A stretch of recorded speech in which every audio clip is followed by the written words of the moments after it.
우리 수요일 날에는 열왕기상 계속해서 살피고 있습니다. 열왕기상 21장으로 넘어가서요. 유명한 나봇의 포도원입니다. 우리 오늘 그리고 다음 수요일까지 나봇의 포도원에 대해서 말씀의 은혜를 나누겠습니다. 오늘 읽을 본문은 열왕기상 21장 1절에서 16절, 구약 553쪽에 있습니다. 열왕기상 21장 1절에서 16절까지 우리 교독으로 읽고 마지막 16절은 함께 읽습니다. 1절 제가 읽겠습니다. 그 후에 이 일이 있으니라. 이스라엘 사람 나봇에게 이스라엘의 포도원이 있어 사마리아의 왕 아합의 왕궁에서 가깝더니 아합이 나봇에게 말하여 이르되 내 포도원이 내 왕궁 곁에 가까이 있으니 내게 주어 채소밭을 삼게 하라. 내가 그 대신에 그보다 더 아름다운 포도원을 줄 것이요 만일 내가 좋게 여기면 그 값을 돈으로 내게 주리라. 나봇이 아합에게 말하되 내 조상의 유산을 왕에게 주기를 여호와께서 금하실지로다 하니 이스라엘 사람 나봇이 아합에게 대답하여 이르기를 내 조상의 유산을 왕께 줄 수 없다 하므로 아합이 근심하고 답답하여 왕궁으로 돌아와 침상에 누워 얼굴을 돌리고 익사를 아니하니 그의 아내 이세벨이 그에게 나와 이르되 왕의 마음에 무엇을 근심하여 식사를 아니하나이까? 왕이 그에게 이르되 내가 이스라엘 사람 나봇에게 말하여 이르기를 내 포도원을 내게 주되 돈으로 바꾸거나 만일 내가 좋아하면 내가 그 대신에 포도원을 내게 주리라 한즉 그가 대답하기를 내가 내 포도원을 내게 주지 아니하겠노라 하기 때문이로다. 그의 아내 이세벨이 그에게 이르되 왕이 지금 이스라엘 나라를 다스리시나이까? 일어나 식사를 하시고 마음을 즐겁게 하소서. 내가 이스라엘 사람 나봇의 포도원을 왕께 드리리이다 하고 아합의 이름으로 편지들을 쓰고 그 인을 치고 봉하여 그의 성읍에서 나봇과 함께 사는 장로와 귀족들에게 보내니 그 편지 사연에 이르기를 금식을 선포하고 나봇을 백성 가운데로 높이 앉힌 후에 불량자 두 사람을 그의 앞에 마주 앉히고 그에 대하여 증거하기를 내가 하나님과 왕을 저주하였다 하게 하고 곧 그를 끌고 나가서 돌로 쳐 죽이라 하였더라. 그의 성읍 사람 곧 그의 성읍에 사는 장로와 귀족들이 이세벨의 지시 곧 그가 자기들에게 보낸 편지에 쓴 대로 하여 금식을 선포하고 때에 불량자 두 사람이 들어와 그의 앞에 앉고 백성 앞에서 나봇에게 대하여 증언하여 이르기를 나봇이 하나님과 왕을 저주하였다 하매 무리가 그를 성읍 밖으로 끌고 나가서 돌로 쳐 죽이고 이세벨에게 통보하기를 나봇이 돌에 맞아 죽었나이다 하니 이세벨이 나봇이 돌에 맞아 죽었다 함을 듣고 이세벨이 아합에게 이르되 일어나 그 이스라엘 사람 나봇이 돈으로 아합 포도원을 차지하소서. 나봇이 살아있지 아니하고 죽었나이다. 우리 같이 읽습니다. 아합이 나봇이 죽었다 함을 듣고 곧 일어나 이스라엘 사람 나봇의 포도원을 차지하러 그리로 내려갔더라. 아멘. 오늘 우리가 21장의 말씀을 가지고 은혜를 받기 원하는데요. 20장에서 아합 왕이 아람 왕 베나닷 왕이죠. 그리고 아람의 군대들과 두 차례에 걸쳐서 싸웠던 전쟁에 대한 이야기를 지난 2주 수요일 동안 우리가 살펴보았습니다. 하나님께서 지금 우리의 마음과 똑같은 것 같은데요. 코로나19가 끝나면 괜찮겠지. 그렇게 우리가 생각을 할 수 있지 않았겠어요? 그래서 이것만 끝나면 괜찮겠다. 그렇게 생각을 했는데 지금 예기치 않았던 우크라이나에서 전쟁이 일어났습니다. 여러분, 우크라이나의 전쟁이 지금 아프리카 쪽으로는 사실 직격탄이거든요. 왜냐하면 그 우크라이나에서 생산되는 밀을 주로 아프리카에서 수입을 합니다. 우리나라도 밀 수입 99%를 다 수입하는데 주로 호주, 캐나다 아니면 이제 미국 쪽에서 수입을 해와서 아직은 괜찮은 것처럼 보이지만 사실 지금 아프리카에 있는 나라들은 대부분이라고 하기 좀 그렇지만 많은 나라들이 지금 셧다운을 할 수 있을 정도로 위기 가운데 있습니다. 여러분, 우리나라가 지금 가뭄이 지금 상당히 심합니다. 그 소양강을 가서 보시면요, 지금 제 높이 정도, 이 정도 사람의 키만큼의 물줄기가 지금 흘러야 되는데 지금 땅바닥이 다 갈라져 있는 상황입니다. 우리나라가 가뭄이 엄청 심하죠. 여러분, 식용유 지금 한 1.8리터가 8,000원이 넘는다 그래요. 예전에 얼마였어요? 어제 성경 공부하면서 물어보니까 뭐 4,000원, 5,000원 했던 게 지금 8,000원 올라갔다. 그렇게 이야기를 하고 있거든요. 어제 화요 성경 공부 끝나고 성경 공부반 이제 점심 식사하러 조평진 권사님 때 갔는데 거기도 삼겹살하고 그 갈치조림이 가격을 올렸더라고요. 그러니까 손님들이 오면서 확실히 가격을 올리니까 예전보다 떨어졌다. 손님들이 오시는 횟수가 줄어들었다라고 이야기를 하고 있습니다. 개인적으로 그렇게 생각합니다. 지금 하나님이 우리들에게 주시는 은혜의 경고다. 그냥 코로나로 끝날 줄 알았거든요. 그런데 예기치 않은 전쟁이죠. 그 전쟁이 장기화가 될 것 같아요. 끝까지 갈 것 같습니다. 옛날에 아프가니스탄 전쟁과 비슷한 양상으로 흐르지 않을까라는 생각이 듭니다. 생필품의 가격이 지금 올라가죠. 저도 어제 기름을 넣었는데 뭐 경유 가격이나 휘발유 가격이나 이제 똑같아졌어요. 이제 그 정도로 살기 힘든 시대를 우리가 계속 경험하면서 나아가고 있습니다. 똑같은 거죠. 아합 시대에 아람 왕이 전쟁을 2번이나 일으켰어요. 그 전에 뭐가 있었어요? 기근이 있었죠. 그러면 지금 하나님께서 우리들에게 말씀하고 싶어 하는 그 하나님의 본심은 무엇이겠어요? 여호와께로 돌아오라는 겁니다. 지금 이 시절은요, 저희 아들이 가끔 저한테 그래요. 아빠는 왜 게임 안 해? 이렇게 이야기를 하거든요. 당연히 안 하지. 게임이 뭐가 재밌다고 내가 이 나이에 게임을 하겠냐. 근데 친구 아빠들은 게임을 한다는 거예요. 여러분, 세대가요, 잘 모르겠는데 저는 중3 때 그 톨스토이의 그 사람은 무엇으로 사는가? 그 동화 서점에 가가지고 그 교과서 그 책을 사러 갔다가 톨스토이의 사람은 무엇으로 사는가? 개똥철학이죠. 뭐. 그리고 우리 선배님들, 그러니까 제가 중학교 때 고등학교 선배님들을 이렇게 뵈면 인생에 대한 그 고심이 컸습니다. 그리고 그분들의 신앙생활을 제가 이렇게 보면서 와, 저분들은 인생이 뭔지를 알고 고민하고 하나님 앞에 물어보고 이제 그런 그 선배님들이 많이 계셨었거든요.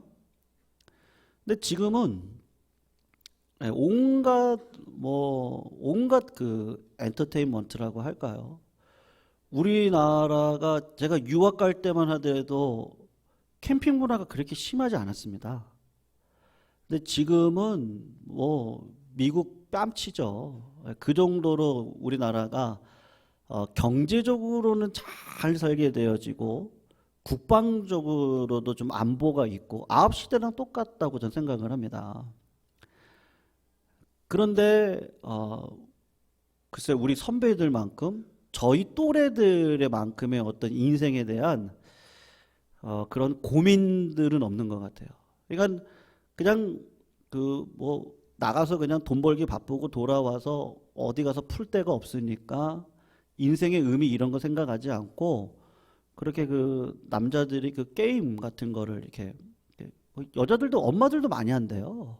예. 이게 제가 이제 아이들 통해서 들은 내용들이에요. 그래서 아니 뭐 40대의 나이에 게임을 한다는 게 요새 게임은 뭐 진짜 뭐 거기서 얼마나 많은 돈들이 오고 가고 뭐 그런 것 같더라고요. 그 게임의 아이템을 팔고. 그러니까 정신없는 세상이죠. 지금 어떻게 보면요. 예. 지금 인생이 어디로 흘러가는지 우리가 모르고 살아가고 있는 이 현실 앞에 하나님께서 코로나를 통해서 그리고 우크라이나 전쟁을 통해서 지금 조금씩 저희들에게 사실은 사인을 주고 계시는 것이다 라고 생각이 되어집니다. 여러분 이렇게 사인이 올 때 우리가 우리의 죄를 알고 하나님 앞에 나와서 회개의 마음으로 나아가 주님을 구하면 주님은 사실은 진짜 희망과 소원을 저희들에게 주셔서 살게 하시는데요. 아합이 이 시대를 살아가는 우리를 제가 오늘 이렇게 본문을 보면서 뭐 나갔다 그런 생각을 좀 하게 되었습니다. 회개하지 않는 거죠. 그렇게 하나님께서 지금 이렇게 자꾸 사인을 주시는데 우리가 그 사인 앞에 무지몽매하여 하나님의 뜻을 알지 못하고 살아가고 있는 우리들의 모습이 있지 않을까? 결국은 여러분 내가 평소에 쌓아놓은 것이 결정적일 때 열매로 드러납니다. 욕심이죠. 욕심이 작은 것 같아요. 근데 그 욕심이 잉태해서 죄를 낳죠. 그러면 죄가 장성을 하면 사망을 낳습니다. 그러니까 하나님이 아합을 끝까지 사랑하시거든요. 끝까지 사랑하셔서 아합에게 가뭄을 통해 그리고 전쟁을 통해 돌아오라고 자꾸 이야기를 하고 있습니다. 그런데 회개하지 않고 돌아오지 않고 하나님의 뜻에 무지몽매하고 살아가니 그 마음에 늘 뭐가 있는 거예요? 하나님보단 욕심이 더 강한 거거든요. 어떻게 보면 아합은 단순한 사람이에요. 제가 지난주에도 말씀드렸지만 아합은 그냥 어린아이와 같아요. 그냥 내가 원하는 거 하면 그것이 하나님을 통해서 들어오던 그 아세라죠. 바알과 아세라의 선지자격이라고 할 수 있는 자기 아내 이세벨을 통해서 들어오던 그냥 잘 먹고 잘 살고 잘 입으면 그냥 만족하는 삶을 살아갔던 어린아이 같은 사람이라고 저는 생각이 되어집니다. 그럼 오늘 1절 말씀을 보시면 한번 보세요. 거기에 보면 무슨 얘기가 있냐면 그 이후죠. 그 후에. 그 후는 하나님이 계속해서 경고를 하고 있는 상황입니다. 뭐 전염병, 가뭄, 전쟁 그걸 통해서 그 후에 하나님이 경고를 하시는데도 돌아오지 않고 여기 이스라엘 사람이라 나오죠. 나봇이라고 얘기를 합니다. 근데 그 이스라엘의 포도원의 주인이 나봇입니다. 이 말이 무슨 말이냐 하면요. 아합 왕은 제가 금요일날 말씀드렸잖아요. 두 가지 관점이 있어요. 하나님이 볼 때는 이렇게 악한 왕이 없어요. 그런데 세상 백성들이 볼 때는 이렇게 좋은 사람이 없어요. 왜 그런지 아세요? 나를 잘 살게 해주거든요. 그러니까 세상 사람들이 볼 때는 참 이렇게 좋은 사람이 없는데 하나님이 볼 때 정말 악한 사람이라고 생각을 하고 있어요. 무슨 말이냐면 이 사마리아 성이 수도입니다. 그러니까 사마리아의 왕국이 있거든요. 근데 이 이스라엘이라고 하는 땅에도 아합이 왕궁을 만들 정도로 부유했다는 거예요. 국방력이 컸다는 거예요. 엄청난 하나님이 승리를 주셨을 때 이스라엘이라고 하는 땅에다가 본 왕궁 말고 별궁을 만들어 놓은 거죠. 뭐 겨울이면 여길 가서 따뜻하게 지내려고 했는지 모르겠지만 거기에다가 왕궁을 만들어 놓고 살아가는데, 여러분 아합 왕은 그 자기의 사치를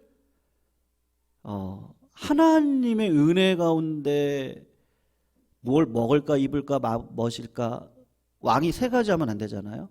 은금을 많이 두면 안 되고, 병마를 많이 두면 안 되고, 그리고 아내를 많이 두면 안 됩니다. 마음이 자꾸 딴 데로 가거든요. 근데 그것을 다 어기고 이세벨이라고 하는 여자를 통해 그 마음 가운데 있는 그 욕심이 막 채워지기 시작을 하는 겁니다. 이것이 사치로 드러나는 거죠. 그러니까 별궁을 만들었어요. 거기 가서 이렇게 있다 보니까 눈앞에 딱 누구 땅이 들어와요? 나봇 땅이 딱 들어오는데 이 포도원이 너무 예쁜 거예요. 사치가 많은 아합 왕이 자연스럽게 어떤 마음으로 이렇게 자랍니까? 남의 아름다움을 취하고 싶은 마음이 들어가는 거죠. 사마리아 자신의 궁전을 상하로 지었거든요. 그러니까 엄청 사치를 한 거예요. 그런데 이스라엘 평화에 자신의 겨울 별궁을 만들고 인접해 있는 포도원을 딱 보았을 때 저것을 내가 갖고 싶다라고 하는 마음이 들어가는 거죠. 여러분, 가난한 자가 욕심이 많습니까? 아니면 가진 자가 욕심이 더 많아요? 가진 자가 더 많아요. 네. 가진 자일수록 욕심이 더 범범입니다. 아합은 포도원의 소유주인 나봇에게 찾아가지고 이제 이 땅을 나한테 팔라고 이야기를 하는 거죠. 그 이유가 있습니다. 2절 말씀을 보시면요. 아합이 나봇에게 말하여 이르되 내 포도원이 내 왕궁 곁에 가까이 있으니 내게 주어 채소밭을 삼게 하라. 내가 그 대신에 그보다 더 아름다운 포도원을 내게 줄 것이고 만일 내가 좋게 여기면 그 값을 돈으로 내게 줄 것이다. 그렇게 이야기를 하고 있어요. 그러니까 이 아름다운 땅을 이 별궁 하나만 갖고 있기에는 좀 그러니까 옆에 땅을 지금 사는 거죠. 사고 싶은 거예요. 그래서 요걸 개인 채소밭으로 삼으면 내가 겨울에 와서 여기 쉴 때 여기가 따뜻한 곳이니까 여기서 나오는 뭐라고 해야 되나요? 제철 음식이죠. 제철 음식을 먹고 내가 건강하면 좋겠다. 뭐 이런 생각을 하지 않았겠습니까? 그래서 남의 땅을 이제 정당한 방식에 의해서 사겠다고 이야기를 하는 거예요. 여러분, 이것은 토지가 매매되어지는 일이니까 어떻게 보면 가능한 일이죠. 근데 문제는 뭐예요? 땅의 소유주가 한 이유로 이 땅을 팔지 않겠다고 했습니다. 근데 나봇은 아합하고 다른 사람인데 평소에 어떤 사람이냐면 이렇게 험난한 시대를 살아가면서도 믿음을 지키고 살았던 사람이에요. 그러니까 하나님께서 뭐라고 이야기하셨느냐 하면 이유는 딱 하나입니다. 3절 보시면 나봇이 아합에게 말하되 뭐라 그러죠? 내 조상의 유산을 왕에게 줄 수가 없는데 왜요? 하나님이 금하셨기 때문인 거예요. 하나님에 대한 신앙의 중심으로 살아가고 있는 나봇입니다. 그러면 어떻게 해야 돼요? 그러면 그 욕심을 버려야 되지 않겠습니까? 근데 나봇은 처음부터 끝까지 욕심을 가지고 살아왔던 사람입니다. 그러니까 어떠한 모습을 보이죠? 저는 좀 이해가 안 되는데 왕이요 근심하고 식사마저도 거르고 그리고 고개를 이불에 누워가지고요. 침대에 누워서 고개를 벽 쪽으로 향하고 그리고 퉁퉁거리고 있는 어린아이의 모습을 보이고 있습니다. 여기서 우리가 한 가지 좀 기억하시면 좋겠는데 하나님께서 믿음이 있는 신자들에게 주시는 은혜가 있습니다. 그게 뭐냐면 작은 것에 행복해하는 거예요. 그것이 믿음이 있는 신자에게 주시는 환난 날에 피할 길을 주시든지 감당할 수 있는 은혜를 주실 때 어떤 은혜를 주시느냐? 그것은 다름이 아니라 작은 것 하나에 감사하며 지나갈 수 있는 믿음을 저희들에게 주세요. 한번 생각해 보세요. 우리나라가 전쟁통에 지금 이런 부유함까지 왔습니다만 전쟁통에 있었던 그 가족의 제가 알고 있는 어떤 어르신의 그 어릴 적 이야기를 들어보면 진짜 그냥 방 한 칸에 8명, 7명이 따닥따닥 붙어서 살았어요. 그런데도 그때가 행복하셨대요.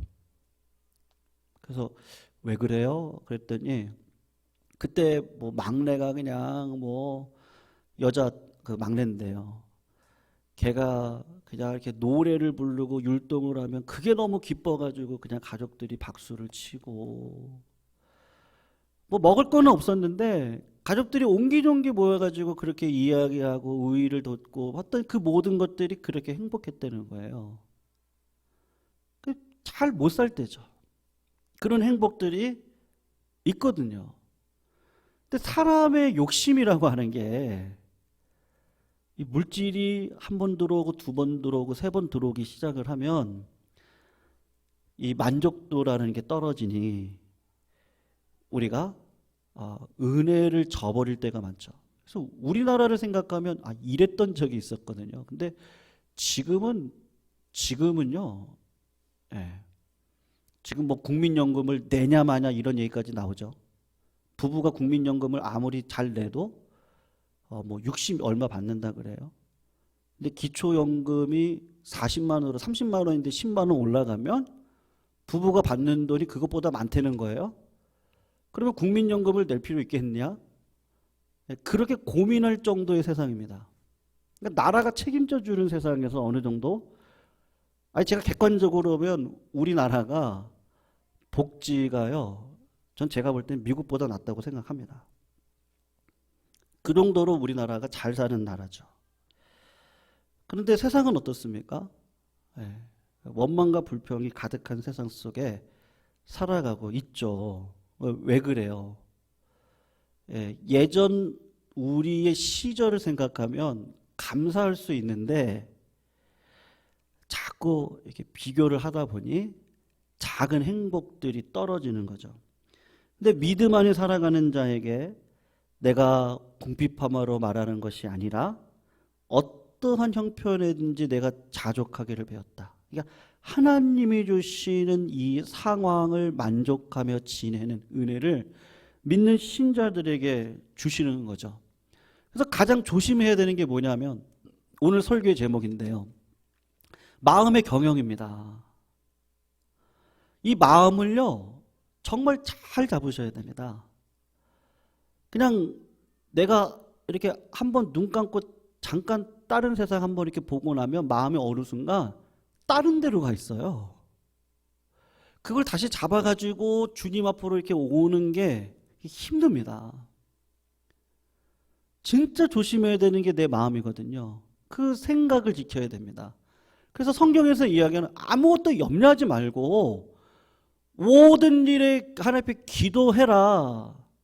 그러니까 자꾸 하나님 앞에 있으라는 거거든요. 그러면 그리스도 예수 안에 있는 하나님의 평강이 너의 마음과 생각을 지키시겠다고 하시거든요. 문제가 크고 작고가 아니고 뭐가 있고 없고가 아니고 뭘 먹고 마시고가 아니고 우리 마음의 문제였다는 거예요. 여러분 가장 행복한 나라가 어디입니까? 세상에서요? 지지리도 못 사는 뭐 스리랑카요? 그런 나라가 행복하대요. 그러니까 마음의 문제인데 우리 알죠. 알면서도 또 눈이 이렇게 욕심을 따라가는 거죠. 여러분, 아합 왕이 심각한 죄를 저질렀음에도 불구하고 이 욕심이 얼마나 큰지 이 사람을 무지몽망하게 만들어서 진짜 누가 보면 왕이 철이 없는 사람이에요. 아니 그렇게 많은 걸 가져놓고도 남의 것 못 빼앗아서 참 어떻게 이런 자리까지 가죠? 여러분, 회개함이 없는 사람은요, 욕심이 거절이 되잖아요. 그럼 반드시 집착으로 가게 되어져 있습니다. 아합 왕은 이런 죄의 성장 과정을 적나라하게 보여주는데 나봇이 거절하니까 식사까지 거부하며 침상에 누워 있을 때 참 별거 아닌데 그 마음 가운데 지금 뭐가 들어가 있는 거예요? 집착이 들어가 있습니다. 집착이. 그러니까 어린아이가 내가 뭘 못 가지면, 예, 저도 기억이 나거든요. 제가 어릴 적에 초등학교 시절에 자전거가 너무 갖고 싶어가지고요. 제가 어머니한테 2달 동안 쫄랐습니다. 만날 때마다 엄마 자전거 사줘. 자전거 사줘. 우리 어머니 2달 쫄으니까 사주시더라고요. 친할머니 찾아오시면 제가 맨날 할머니 100원만 주세요. 100원만 주세요. 예, 100원 그때 가지고 있으면 50원짜리 아이스크림 먹고 뭐 50원짜리 과자 하나 먹었을 때였거든요. 그러니까 아이 때는요, 내가 뭘 갖고 싶으면 집착을 하는 거예요. 근데 이 욕심을 제어하지 못하는 아합 왕의 마음 가운데 이 집착의 마음이 결국은 있는 거죠. 꼭 집착의 마음이 들어갈 때 그때 마귀가 접근을 합니다. 5절 6절 말씀을 보시면 딱 요때 요 타이밍에 이세벨 아내가 접근해서 뭐라고 하죠? 우리 같이 한번 읽어보겠습니다. 시작. 그의 아내 이세벨이 그에게 나와 이르되 왕의 마음에 무엇을 근심하여 식사를 아니하나이까? 왕이 그에게 이르되 내가 이스라엘 사람 나봇에게 말하여 이르기를 내 포도원을 내게 주되 돈으로 바꾸거나 만일 내가 좋아하면 내가 그 대신에 포도원을 내게 주리라 한즉 그가 대답하기를 내가 내 포도원을 내게 주지 아니하겠노라 하기 때문이로다. 아멘.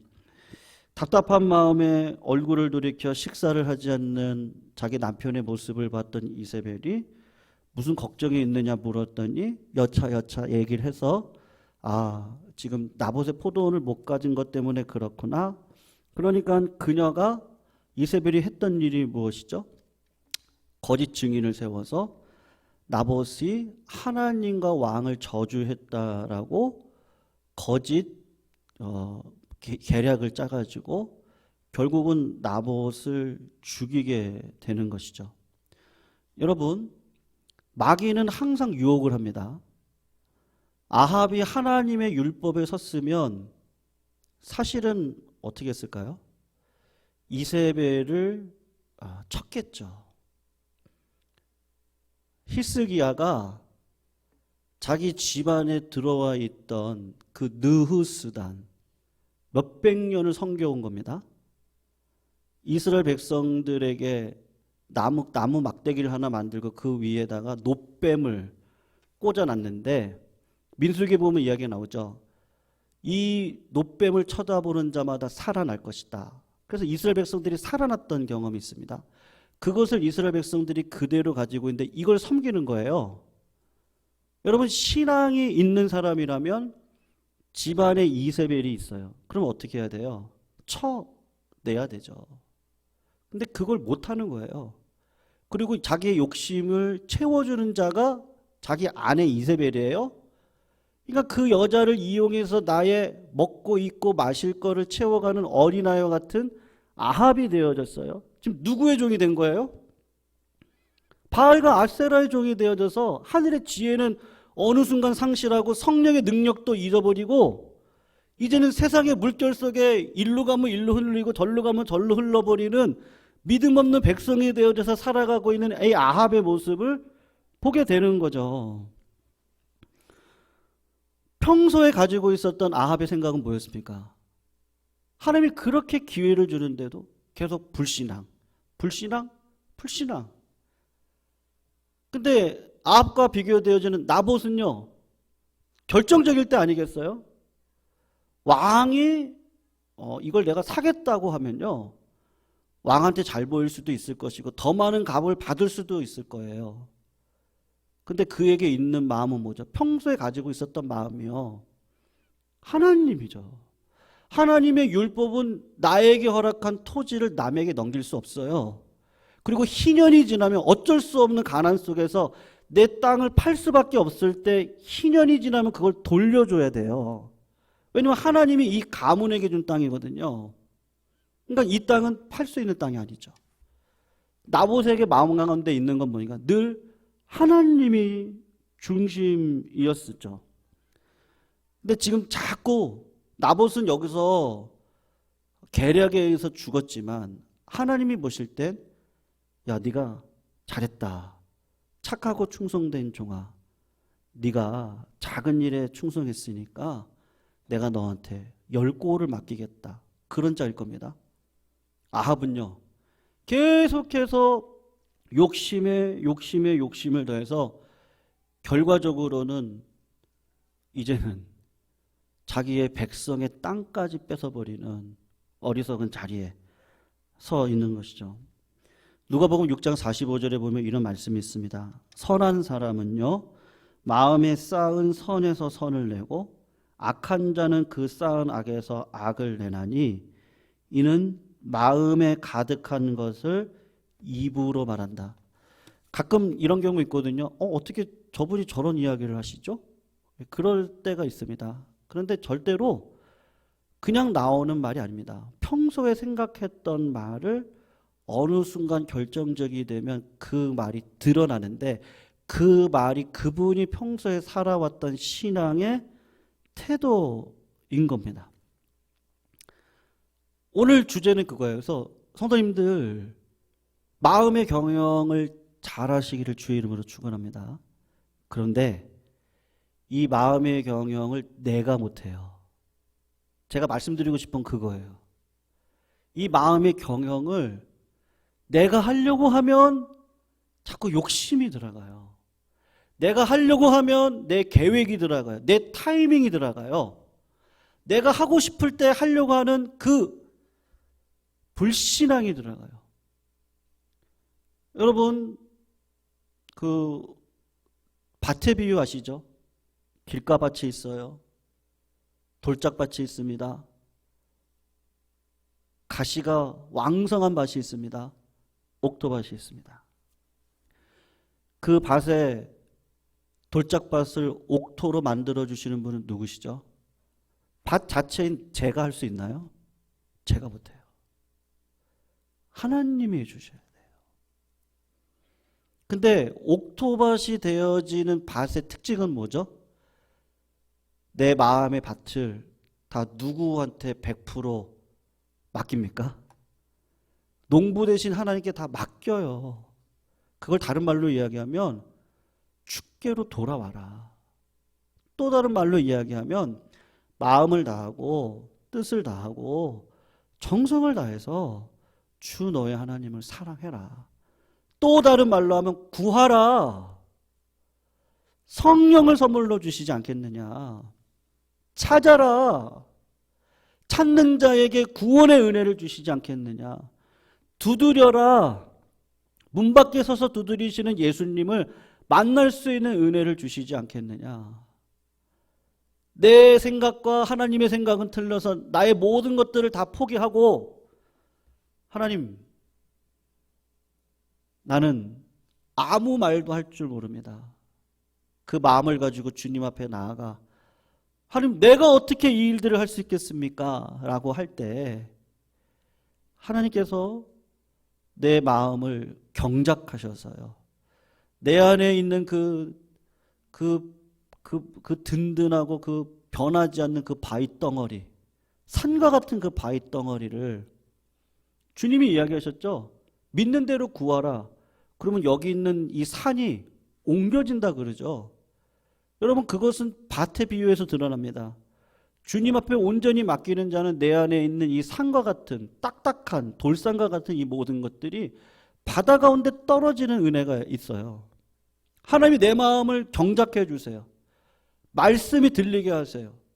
아, 지금 코로나로 또 가뭄으로 또 전쟁으로 고금리로 물가가 올라가고 지금 하나님께서 지금 우리들에게 하시는 말씀이 있구나. 그 마음을 가지고 욕심을 버리고 하나님의 은혜와 사랑 앞에 들어가는 자들에게 비록 나봇과 같은 고난이 있다 할지라도 여러분, 우리의 인생은 100년이 끝이 아니잖아요. 영생을 바라보고 살아가는 우리들입니다. 이 땅에서는 고난일 수 있습니다. 그러나 고난이 유익이고 하나님께서 주실 상급에 비하면 아무것도 아니죠. 그래서 오늘도 마음의 경영은 내가 못합니다. 그냥 순전한 마음으로 하나님 앞에 나아가 하나님 어떻게 해요? 그러면 하나님은 걱정하지 마. 두려워 말라. 놀라지 말라. 내가 너의 하나님이다. 아무것도 염려하지 말고 기도해라. 하나님은 마음을, 생각을 지켜주셔서 하나님께서 원하시는 열매를 맺고 살아갈 수 있도록 우리들에게 은혜를 베풀어 주실 줄로 믿습니다. 작은 행복이요. 우리가 이렇게 마음껏 찬양하고 북한에 비하면요. 얼마나 큰 복입니까? 우리나라처럼 이렇게 잘 사는 나라가 어디 있어요? 네. 그런 작은 행복부터 회복하시면서 믿음의 길로 자족의 신앙으로 나아가시는 은혜의 종들이 다 되시기를 부탁드리고요. 우리 342장입니다.